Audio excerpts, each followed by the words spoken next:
Beasley. She's the founder of the Move Inclusive Dance Studio here in Nashville. It's basically a studio that kind of welcomes people of all different abilities. Exactly. Correct? Yes. Okay. Yes. So tell everyone all the things you do here, and you just opened pretty recently. Yeah, we opened in September. Okay. Mm-hmm. So for those who have not heard of you yet, tell a little bit about what you do. Sure.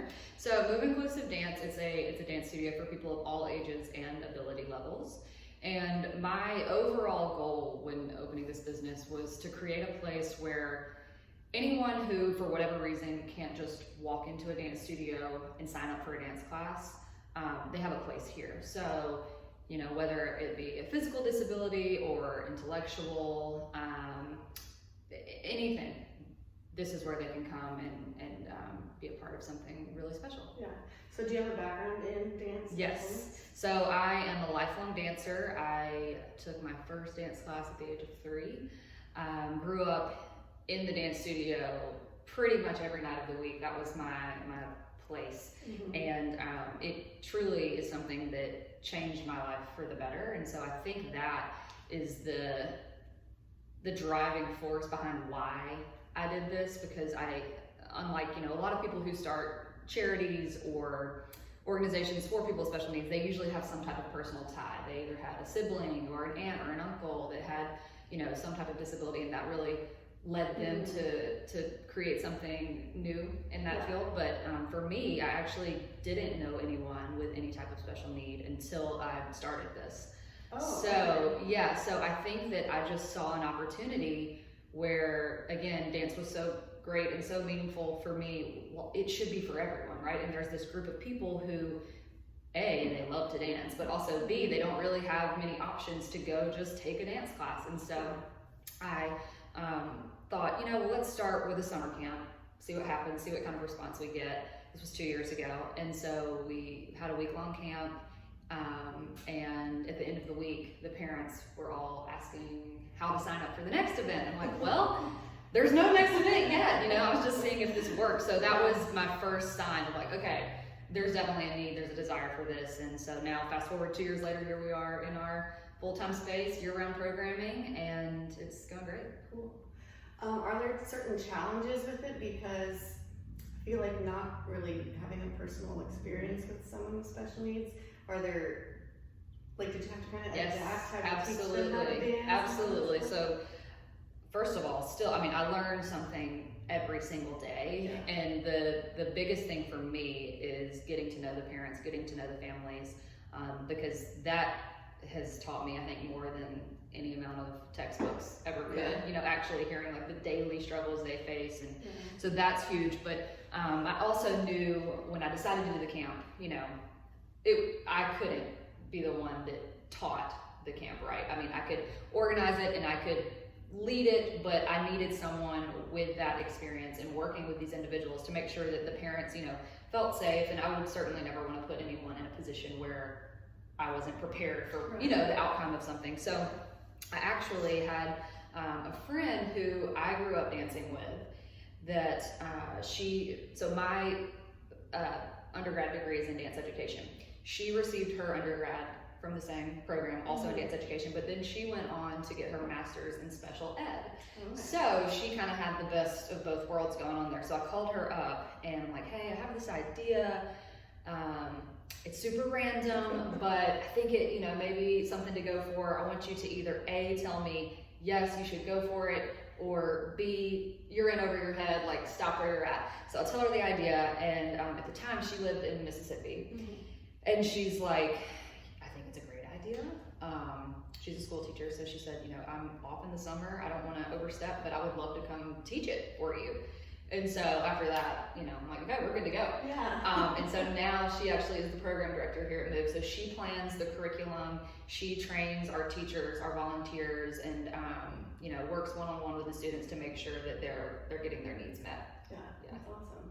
Yeah. So what all classes, is it just strictly dance, and what types of dance? Sure. So it's mostly movement-based classes. We have ballet, hip hop, groovy moves is our big class. That's kind of just an upbeat, fun, kind of jazzy class. We have, let's see, creative movement, which is more just about, you know, we use our imagination a lot. We'll say, okay, how would you dance think about a feather floating through the air? How can you make that happen with your body? And then they'll actually, you know, use that to make up their own dances. So it's a really, really cool concept. So we have that, and then we have some music therapy classes as well, which is great. And even in the music therapy, we definitely still have that movement happening. So they're getting that aspect of dance as well in those classes. What have you found sort of, how do I say this? Like the kids or it's not just kids. Yeah, it's adults too. The people that come and take the dance classes, have you noticed that it sort of awakens them in some way? Absolutely, yes. And that's, I mean, that's the coolest part of all, but it's even better to hear the parents. Yeah. We have, you can't see it right now, but a TV set up. We're in the lobby right now, and so when the kids are in class or the adults are in class, the parents or the caregivers are able to sit here in the lobby and they can watch the class live streamed on the TV. And when I'm not teaching, if I'm out here, it's so cool to hear the parents make comments like that, like, oh my gosh, look at how she's smiling, or wow, she would never do this in any other class I've ever tried to put her in. And I think I had a conversation last night actually with a parent. Her daughter has autism, and she's taken dance classes before and didn't work out, which that's the case for a lot of my students. They're like, we've tried it, and you know, and understandably so. If your studio is not equipped for it, you're not equipped for it. But she was like, you know, in all the classes I've ever put her in, I've never seen her act like that, especially the first time meeting people. Yeah. And I'm like, yeah, I think that it's something about being in a room with people, you know, even though we're designed for people with special needs, we actually have kids who don't have any type of disability either. So you're around people who are like you, who aren't like you. It's just a complete mixture, and I think that kind of helps break down that barrier for people. Yeah, definitely. Yeah. Cool. So you do this year round? Yes.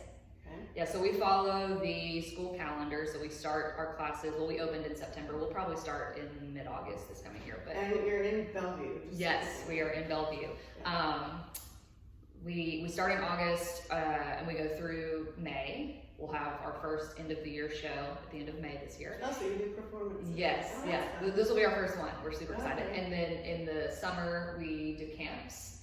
We have 4 to 5 camps that we'll be putting on this year, and then we're also going to do a couple of like consistent summer classes that we'll meet once a week, and then we'll start again in the fall. Yeah. Okay, so where can people go to find out more, sign up, all that stuff? Absolutely. So social media is huge for us. We were just saying this before we got started. That's where most people find us, either Instagram or Facebook. Yeah. Everything is Move Inclusive Dance. Our website is moveinclusivedance.com. And yeah, that's it. Yeah. Any final thoughts or anything else you want to know? Anything you've learned from this experience? Yeah, I mean, well, first of all, thank you for having me. Oh, yeah. Any opportunity like this is great to just get more exposure, because it's also a really good opportunity for people who are looking to give back in some way or get involved with something. We have volunteers that come every week for our classes, and if you don't have a schedule that's super flexible like that, we try to do one event per month that's open to the community. Now, is Move a nonprofit? It is a nonprofit. Okay. Yes. Okay. So if you want to donate, that's an option too. Yes. Yes. But yeah, if you're looking to come to one of our events and, you know, just have a lot of fun, then this is the place to be. Cool. Thank you. All right. Thank you so much. Check them out. Sign up for a class if you want. Yeah. Yeah. Great. Thanks for watching.